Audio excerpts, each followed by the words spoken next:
Hey everyone, Hugh McClay here again from iTrack Suspension. In this episode, I'm going to be talking about instance centers and other virtual pivot points. The main reason for getting back onto this next episode was because Pink Bike has just dropped a new series called Behind the Numbers. Really exciting series by Dan Roberts, who is going to be analyzing quite a few different bike designs and publishing some of his findings, which is pretty cool that the mainstream media is now getting onto some technical analysis. So it's been a couple of months since my last YouTube video, and the reason for that is I've been working on a new layout for my optimization software here. Previously, the one I was using was good for single pivot and 4-bar systems, and then I had a separate one for 6-bar ones. What I've been doing is sort of wrapping that all up into the one program now, so that I've got one bit of software that can kind of handle any of these mechanisms. So a 2-bar system is what I'd use to model a single pivot with a direct actuating shock. 4-bar can do all your 4-bar systems or single pivots with a linkage actuated shock. And then we've got the two 6-bar chains here that can help model any of the 6-bar linkages that are out now. So this episode is going to be all about instance centers and some other virtual points. So the most appropriate suspension configuration to look at is a 4-bar linkage. That's probably the simplest mechanism where we've actually got floating points that move around. So we'll focus on that. So this is an arbitrary 4-bar linkage. It's kind of similar to a DW link sort of layout. Basically, we've got a rear triangle there, an upper link there that happens to also be the rocker link actuating the shock here, and we've got a lower link through here.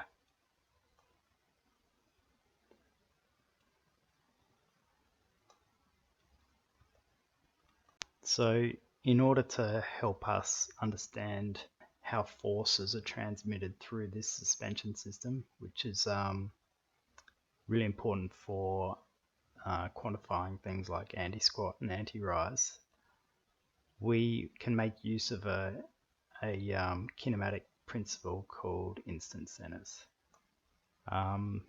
First, we'll talk about what an instance center is. It's in any planar mechanism, like any of these linkages, an instance center is the point of rotation between any two bodies. So in this 2-bar linkage, the instance center between link 1 and link 2 is this point here between them. Now that's what we'd call a real instance center or real pivot, because it's a physical pivot between those two members. Over here on a 4-bar mechanism, we've got 1, 2, 3, 4 real pivots, and they also happen to be 4 real instance centers. So this pivot 1 is the instance center between link 1 and link 2, and so forth around the chain. There's also 2 other instance centers on this mechanism. There's the instance center of link 1 to link 3, and that's found by intersecting a line through link 2 and link 4. So that's over there somewhere. So what that means is that at any given point in time, link 3 is rotating relative to link 1 about that point.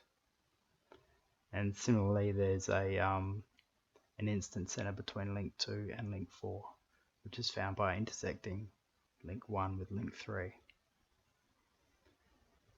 Over here on the 6-bar linkages, obviously there's a lot more there's 7 points on each of these mechanisms, but there's also a lot more virtual instance centers. So if we look at this mechanism that we've got in our suspension configuration here, it's actually modeled on this basic 4-bar chain. So link 1 here on the chain is what we have as our front triangle. So it's not actually drawn in, but it's basically that pivot point is fixed on the front triangle and that pivot point is fixed on the triangle. So that's pivot point 1, which has those coordinates, and this one down here is pivot point 4, which has those coordinates. Link 2 is this upper link here, and we happen to have the shock attached to that link, which we can see down here. Shock I2 is attached to link 2.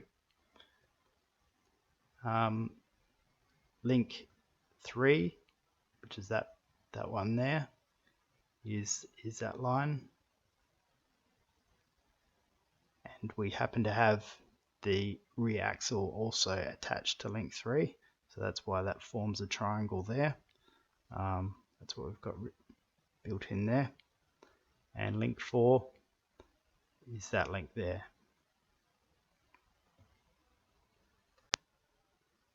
So for this configuration, we're really interested in understanding the way that this link 3, which is the rear triangle, moves relative to the front triangle, because that sort of gives us the axle path, and it determines the way that forces from the wheel are transmitted through into the front triangle, and the front triangle is what carries the rider and the mass.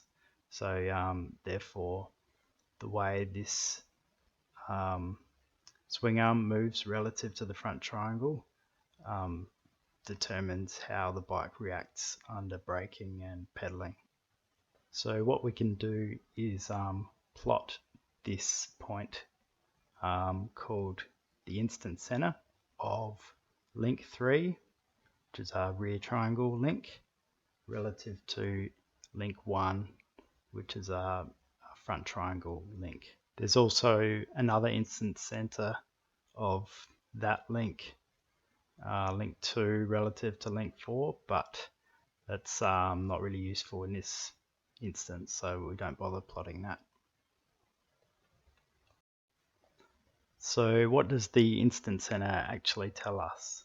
Well, it's called the instance center of rotation, and what that means is that at this particular position of travel, at this instant, any point on that rear triangle is rotating about this red point here. So being called the instance center of rotation, it might make you think that you could plot a circle on that point and model a circular arc and get some idea of the curvature of the axle path. But that's not really possible because this point is in fact moving, so it's only valid there for that instant, and that's why it's called an instance center. So this point doesn't tell you anything yet about the curvature of the axle path, but what it does tell you is what direction the axle, or for that matter any point on this rear triangle, it tells you what direction that point is heading at this particular instant. So if we just chuck another line in there, which is the line connecting the axle to the instance center, what the instance center tells us is that at this particular point in time, the axle is moving perpendicular to this line. And that's true for any position along the travel.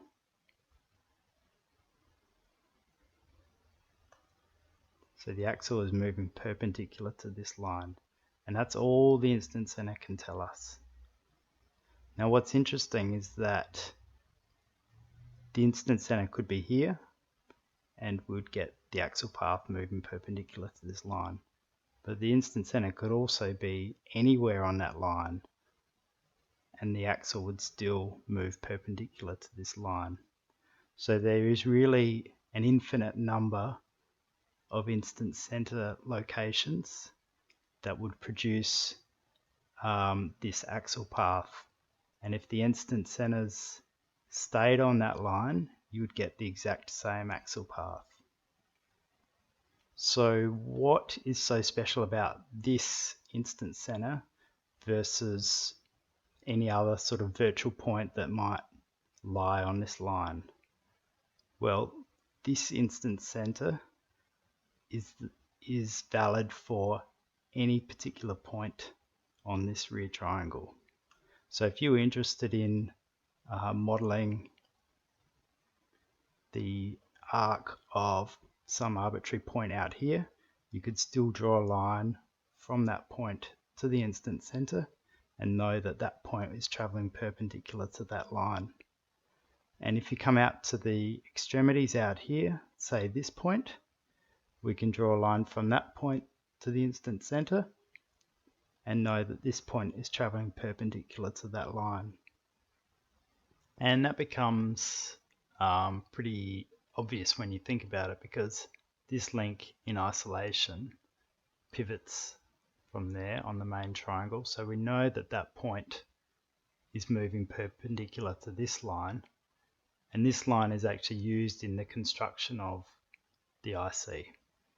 And similarly down here, we know that this point is moving perpendicular to this line because that pivot there is fixed on the front triangle.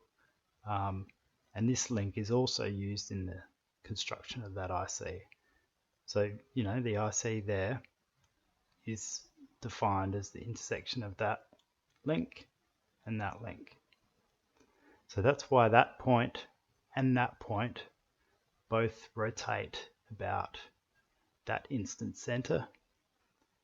And then by extension, anything on this member out here also rotates about that IC.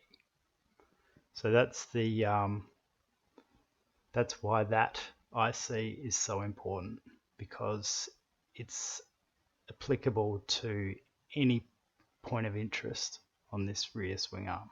So we've established that this instance center is a very pure point, as it tells us information about this whole rear triangle. Basically, we can work out what the trajectory of any point on this rear triangle is by using this single instance center. But on this bike suspension, we're really only interested in the trajectory of the rear axle. So we could actually use any point along this line as our virtual point to kind of tell us what path that axle is going in. The challenge with relying solely on this instance center to compare one bike to another is that this instance center could be anywhere along this line and still produce that exact axle path. So it's quite possible that you could have two different bikes that have the ICs in very different locations and creating a very different IC path, but still producing the exact same axle path. So that makes it really difficult to compare one bike to another using the IC alone. Of course, the axle path pretty much wholly determines the amount of anti-squat and the way it varies throughout travel. So presumably you're using a software similar to this, or like Linkage, you'd already be calculating the anti-squat curve. So I would use that as the basis for comparing one bike to another, rather than looking at the IC and the way it moves. However, if you're accustomed to looking at the bike and the virtual points to compare one bike to another, then there is another point we can make that gives us a better indication of this axle path. So this other virtual point that we can define is called the center of curvature, or CC. It's the checkbox to plot it. So the intent of the CC is to help give us a better understanding of the curvature of this axle path. And it also enables us to compare two bikes side by side and compare their axle paths by looking at the center of curvatures. So if bike A and bike B both have the center of curvature in the same spot and move in the same way, then they definitely have the same axle path. Or to put it another way, if two bikes have the center of curvature in different locations, then they most definitely have different axle paths. Whereas with the IC, it's possible to have the ICs in different locations on two different bikes and still produce the same axle path. So previously we spoke about how an instant center could be anywhere on this line and still produce that axle path. So the way the center of curvature is defined, it actually uses two suspension positions to define it. So you can see it's actually sitting on this line at the moment. It's also sitting on another line that is from like the previous suspension position. So down there, a line from there to where the instant center was in that previous suspension system position, and the intersection of those two lines is where we put the CC.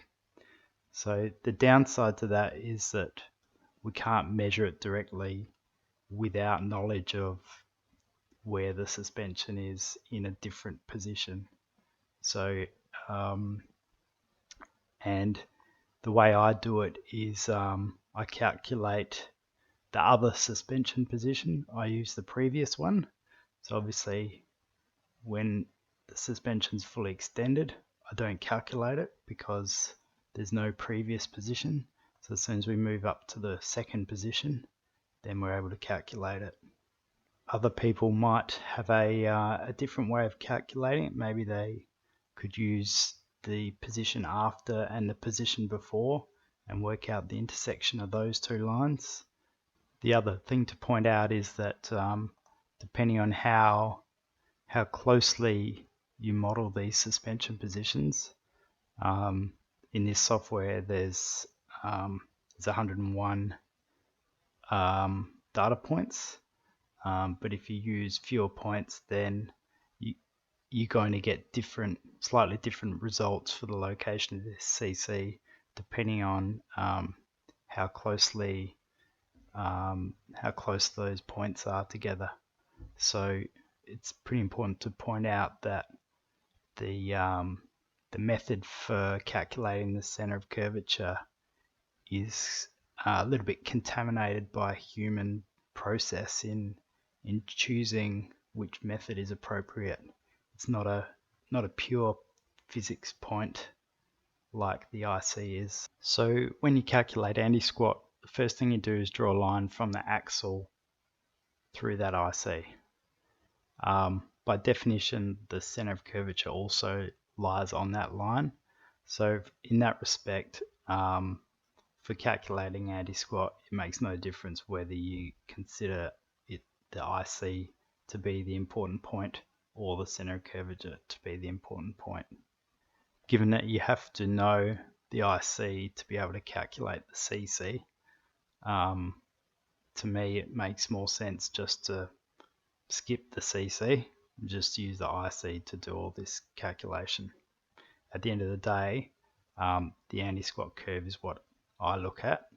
I don't really bother looking at the axle path because I can't actually see much from that about how the bike pedals.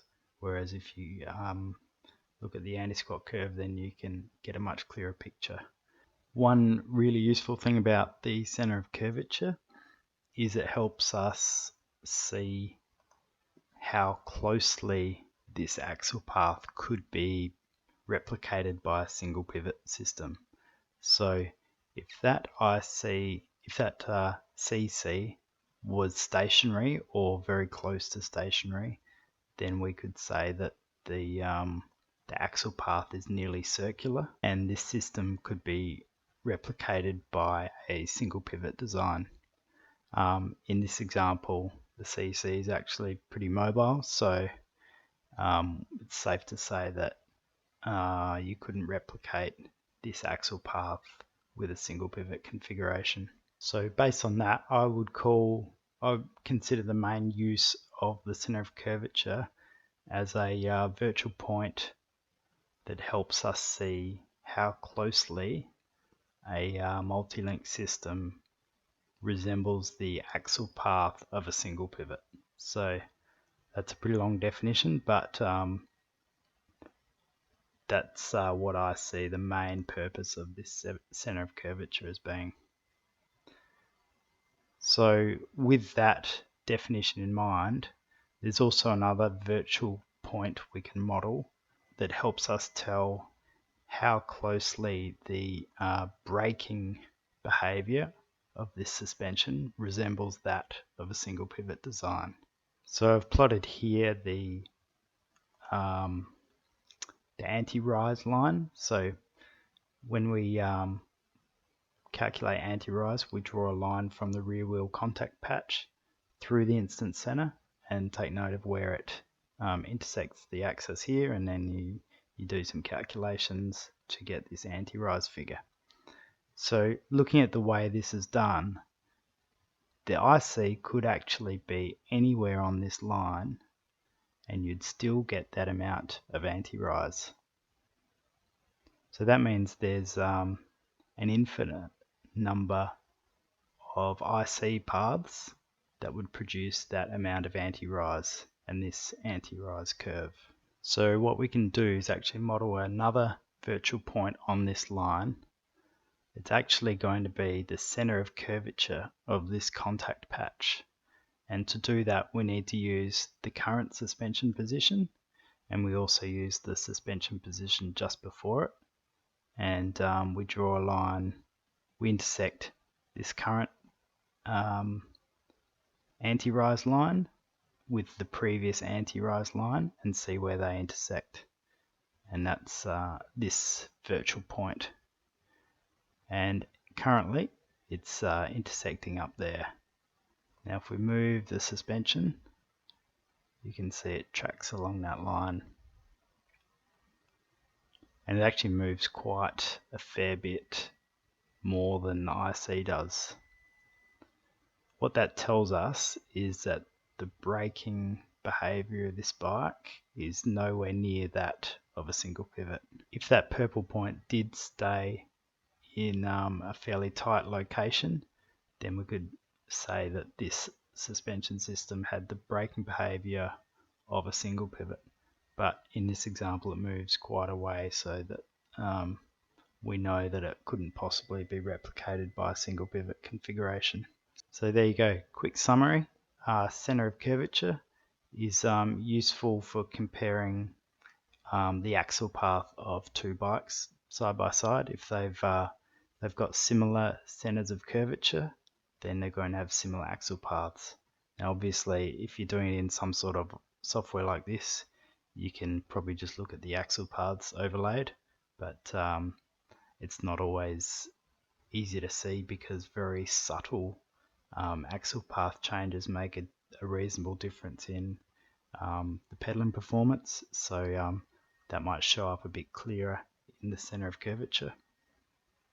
The other use for center of curvature is to see how closely the axial path resembles that of a single pivot. So if the center of curvature is relatively stationary, then you know it's going to be pretty close to a circular axial path and have the pedaling behavior of a single pivot design. Similarly, center of braking, if you want to compare the braking behavior of two different bikes side by side, you could plot this point and see how they move. If two bikes have the same